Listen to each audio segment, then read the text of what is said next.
নমস্কার। দশরূপে দশভুজার এক নতুন পর্ব নিয়ে আমি পাপিয়া হাজির হয়েছি তোমাদের সামনে। আজকে আমি একটি রেসিপি নিয়ে এসেছি। আমার এই দশরূপে দশভুজার এক বন্ধু, সে আমাকে নতুন বন্ধু, সে আমাকে বলেছে চিকেনের রেসিপি দাও। তো চলো, তোমার বলার জন্যেই আমি আজকে একটা চিকেনের স্পেশাল রেসিপি দেখাচ্ছি। আর আমার এক দাদা এবং আরেক বন্ধু আমার কাছে চিংড়ি মাছের রেসিপি জানতে চেয়েছে, আমি তাদেরটাও পরে দেখাবো। তো চলো আজকে দেখাই চিকেনের জন্য এই নতুন রেসিপিতে কী লাগছে। এই চিকেনের এই রেসিপিটির নাম হচ্ছে চিকেন মহারানি। চলো দেখাই। এর জন্যে লাগছে চিকেন তো লাগছে। দেখো, চিকেনগুলোকে না আমি কি করেছি জানো তো, এটা কিছুক্ষণ আগে এতে নুন আর অল্প লঙ্কা গুঁড়ো, স্লাইড হলুদ আর ভিনিগার দিয়ে এটাকে মেখে রেখেছি। মানে ধরো আধ ঘন্টার মতো এটা মেখে রেখেছি। এবার লাগছে নুন আর চিনি। এবার দেখো, এটা লাগছে পেঁয়াজ বাটা আর রসুন বাটা একসাথে পেস্ট করা। দুটো মাঝারি সাইজের পেঁয়াজ আছে আর 7-8 কোয়া রসুন আছে এতে, পেঁয়াজ রসুন পেস্ট এটা। এইবার লাগছে এটা আদা বাটা, এটা 1 ইঞ্চি পরিমাণ আদা নিয়েছি। আচ্ছা দেখো, এটার মধ্যে রয়েছে চালমগজ আর আমন্ড পেস্ট করে নিয়েছি। এটাতে রয়েছে ধনে পাতা আর কাঁচা লঙ্কা একসাথে বেটে নেওয়া হয়েছে। আচ্ছা, এটা হচ্ছে মিক্সিতে আমি দইটাকে ফেটিয়ে নিয়েছি, দিয়ে ফেটিয়ে নিয়ে ফ্রিজে কিছুক্ষণ রেখে দেবে, দেখবে একটা ক্রিম ব্যাপার আসে। এটাতে ওই রকম করে দিলে ভালো লাগে। আর লাগছে, এটা হচ্ছে তোমার গরম মশলা এবং তেজপাতা, এগুলোকে একটু রোস্ট করে নিয়ে সেটাকে একটু আধ গুঁড়ো করে, পুরো কিন্তু গুঁড়ো নয়, দেখো তেজপাতা বা এগুলো একটু বড় বড় রয়েছে। এটা এই প্রিপারেশনটা এরকম করে লাগে, এমনি মশলা গরম মশলাটা দিই না। আর দুটো তেজপাতা নিয়েছি। রান্নাটা করব আমি ফরচুন সানফ্লাওয়ার অয়েলে, আর লাগবে একটু আমুল বাটার। চলো এবার তোমাদের দেখাই। এই দেখো, আমি কড়াই বসিয়ে নিয়েছি গ্যাসে এবং ওতে তেল দিয়ে দিয়েছি, তেলটা গরমও হয়ে গেছে। এবার এই যে চিকেনগুলো আছে, চিকেনগুলোকে কি করব, আমি একটা একটা করে ভেজে নেব।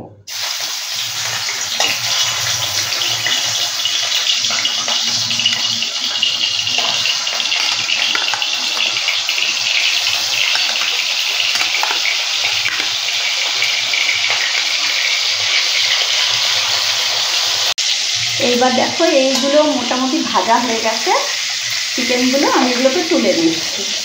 এবার আমি অন্য যে চিকেনগুলো আছে ওগুলোকে দিয়ে দেবো।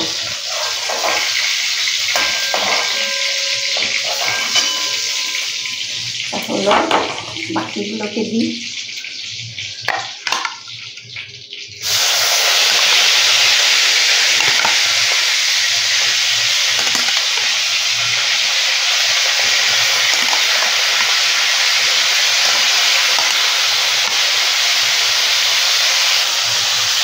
এই দেখো, এই চিকেনগুলো প্রায় ভাজা হয়ে গেছে, বড্ড ছিটছে। চিকেনগুলো প্রায় ভাজা হয়ে গেছে। আমি আসলে এটাকে, তোমরা ভাবতে পারো যে ভিনিগার বা এই কেন আমি দিয়ে ভাজলাম, চিকেনে যাতে গন্ধটা চলে যায়। দেখবে এটাতে কোনো গন্ধ থাকবে না, মানে একটা চিকেনে যেরকম স্মেল আসে না, আমারও খুব একটা ভালো লাগে না, তো ওই জিনিসটা চলে যায়। এটাও ভাজা হয়ে গেছে, এবার এগুলোও তুলে নেব।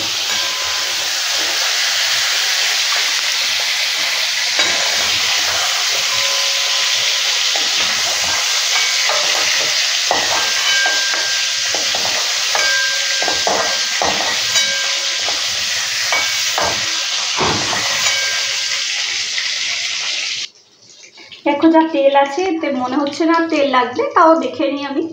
এতে প্রথমে দুটো তেজপাতা দিয়ে দিলাম,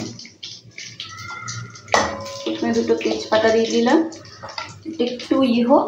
আচ্ছা, আমি এখন বরং আর একটু তেল দিয়ে দিই, কারণ এইসব রাজঘরানা রান্না দেখাতে গেলে একটু তো জিনিসপত্র বেশি দিতেই হবে। এইবার দেখো, তেজপাতাটা তো গরম হয়ে গেছে। এবার এর মধ্যে এই যে পেঁয়াজ আর রসুনের পেস্ট আছে এটা দেব। এটা দিলেই আবার প্রচুর ছিটবে।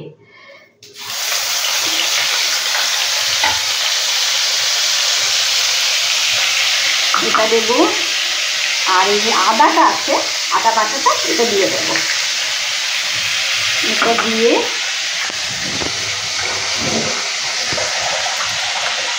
আমি এর মধ্যে একটু নুন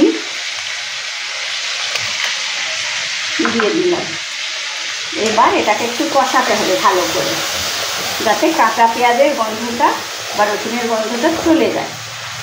তবে ফ্লেমটা না খুব একটা বাড়িয়ে করবে না, কারণ তাহলে পেঁয়াজটা পুড়ে যাবে। একটু মিডিয়াম রেখে কমিয়ে বাড়িয়ে এরকমভাবে করো, যাতে ভালো করে কষানোটা হয়। আর ভালো করে কষানো হলেই দেখবে যখন একটা একটা করে জিনিস দিতে থাকবে না, খুব সুন্দর ফ্লেভার বেরোতে থাকবে এটা থেকে।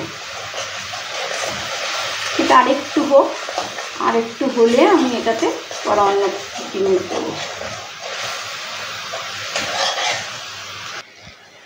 আচ্ছা, এবার এতে আমি এই যে চারমগজ আর আমন্ডটা রেখেছিলাম ওইটাকে দিয়ে দিলাম, এটার পেস্টটা দিয়ে দেবো। ফ্লেমটা একদম লো করে রাখবো, কারণ বাদাম জাতীয় জিনিস তো একটু বাড়ালেই কি হবে, ফট করে নিচটা ধরে যাবে। তাই জন্যে ওটা একটু করে নিলাম। এবার এটা পরপর এবার সব মশলাগুলো দিতে থাকবো। এটা একটু ফ্লেমটা একটু বাড়ালাম, এটা একটু কষিয়ে দিচ্ছি, মিনিট 2 কষাবো, আবার আরেকটা আইটেম দেবো।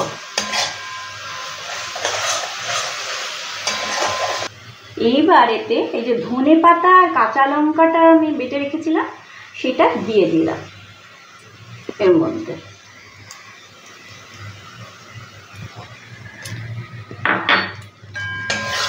দেখো, যে বন্ধু আমাকে বলেছিলে চিকেনের রেসিপি দাও, আমি কিন্তু তোমার কথা রাখলাম। তো তোমারও দায়িত্ব হচ্ছে কিন্তু আমার চ্যানেলটাকে সাবস্ক্রাইব করানো, অন্যদের দিয়ে প্রচুর লোকের মধ্যে শেয়ার করে দেওয়া, আর ভালো ভালো কমেন্ট করা, সেটা যেন আমি পাই ওই বন্ধুর তরফ থেকে। এবার দেখো এটাকে কষাতে থাকবো। ধনে পাতাও দেওয়া হয়ে গেল, আমন্ডের পেস্টও দেওয়া হয়ে গেল, পেঁয়াজ আর রসুন ওটাও দেওয়া হয়ে গেল। তোমরা তো ভিডিও দেখছো বুঝবে না, কিন্তু একটা অদ্ভুত সুন্দর গন্ধ বেরিয়েছে এটা থেকে। এই রান্নাটা যদি নিজেরা ঘরে করো একবার, মুশকিল একটাই হবে জানো তো, তখন বাড়ির লোক আর রেস্টুরেন্টে খেতে যেতে চাইবে না, তোমাদেরকে একটু খাটতে বেশি হবে। এইটা একটা প্রবলেম হয়ে যাবে কিন্তু। এইবার দেখো এর মধ্যে একটু জল দিয়ে দিচ্ছি।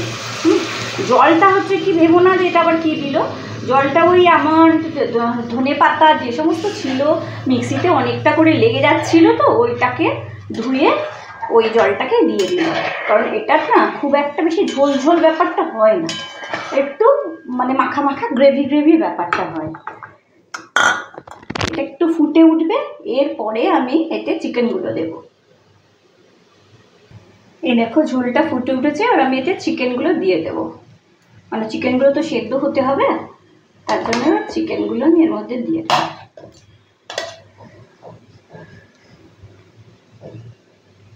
এটা দিয়ে দিলাম। এবার এর মধ্যে দিতে হবে নুন, কারণ নুন আমি খুব কম দিয়েছি। এবার তো চিকেনের জন্য নুন দিতেই হবে। আর দেব চিনি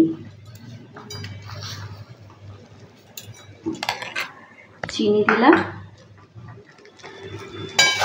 এইবার করবো কি, আমি একটু চাপা দিয়ে দেবো, কারণ না হলে কী হবে, চিকেনটা সেদ্ধ হবে না। চিকেনটাও ভালো করে সেদ্ধ হতে হবে। আর বেশি বাড়িয়ে তখন না একদম কমিয়ে দেবে তোমরা, কারণ নাহলে গ্রেভিটা পুরো টেনে যাবে। এবার আমি চাপা দিয়ে দিচ্ছি, তারপরে একটু সেদ্ধ হোক, তারপর দেখাচ্ছি কী করতে হবে। এই দেখো গ্রেভিটা এবার হয়ে এসছে, অনেকটা ঘন হয়ে গেছে। এবার এর মধ্যে আমি যে দইটা বানিয়ে রেখেছিলাম না, সেটাকে দিয়ে দিলাম এর ভেতরে। দইটা একটু যেহেতু ফ্রিজে রাখতে, এই জন্যই বলছিলাম, দেখো একটা ক্রিম ব্যাপার হয়ে গেছে। এবার এইটা মিশিয়ে দেবো ভালো করে। এটা যা সুন্দর টেস্ট হয় না, মানে যে চিকেন ভালোবাসে না সেও খাবে। এটা আমি বললাম আমার নিজের দিক থেকে, কারণ চিকেনটা সত্যি আমি নিজে ভালোবাসি না, তবে এটা নিশ্চয়ই 2-1 পিস খাওয়া যায়। এবার এর মধ্যে আমি দেব বেশ কিছুটা বাটার দিলাম। দেখো গ্রেভিটা খুব সুন্দর দেখতে হয়েছে, একটু পেস্তা গ্রিন কালার আছে, সুন্দর দেখতে হয়েছে। ধনে পাতা আর ইসের জন্য একটু ফুটুক।